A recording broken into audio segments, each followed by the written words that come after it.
There's also this thing called technoplasmosis. I don't know if you've come across this.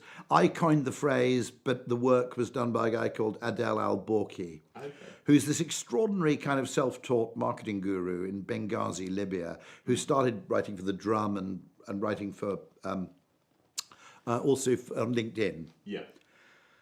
And he made the point that what's happened in marketing and advertising is that the metrics we've been induced to use for the purposes of comparison with everybody else are not metrics that serve the interests of brands or the businesses that own them. They're metrics which serve the interests largely of the people who own digital media properties. Right. So the reason it's called technoplasmosis is by analogy with toxoplasmosis, which is the cat parasite which affects the brain of the intermediate host organism.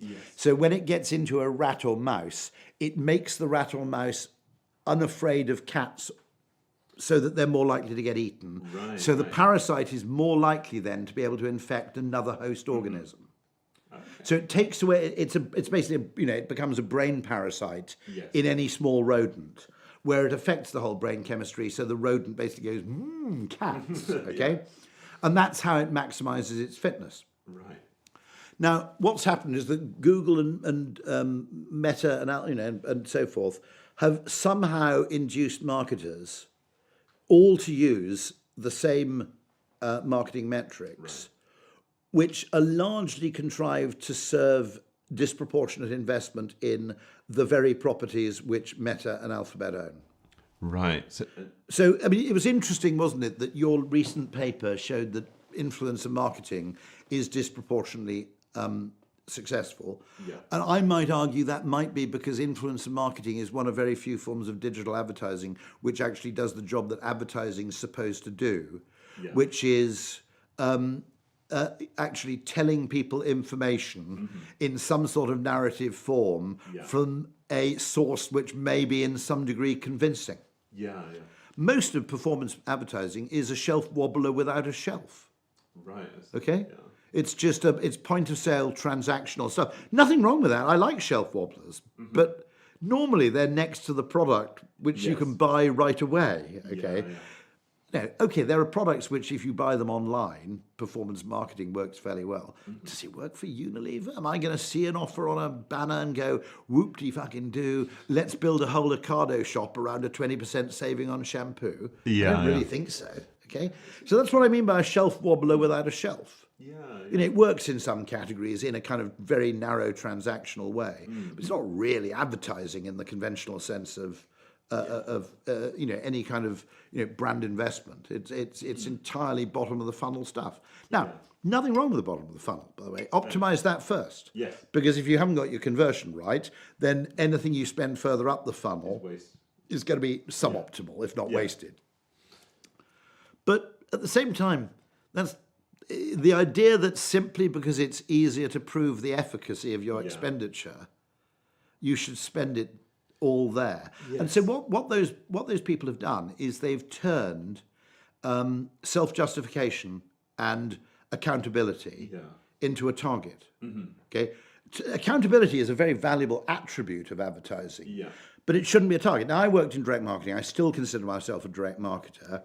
And direct marketing was great because you could measure it, and therefore you could you could contrast things, you could test things, and you could draw reasonable inferences from what happened. The downside of that was you were never allowed to do anything you couldn't measure. Right. Now, the fact is there are valuable marketing activities and less valuable marketing activities. Some media are vastly more convincing or persuasive than others. Some are vastly more memorable. Some probably create brand patterns or all sorts of interesting neural pathways which other forms of advertising don't. But you should be optimizing for effectiveness, not for attribution.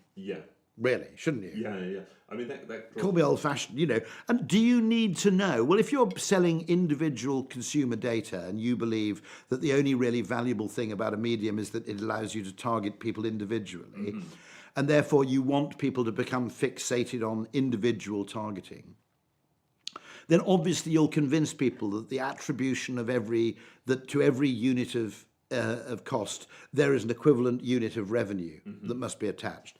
You want people to believe that because that's what you're selling. It's not true, however, is it?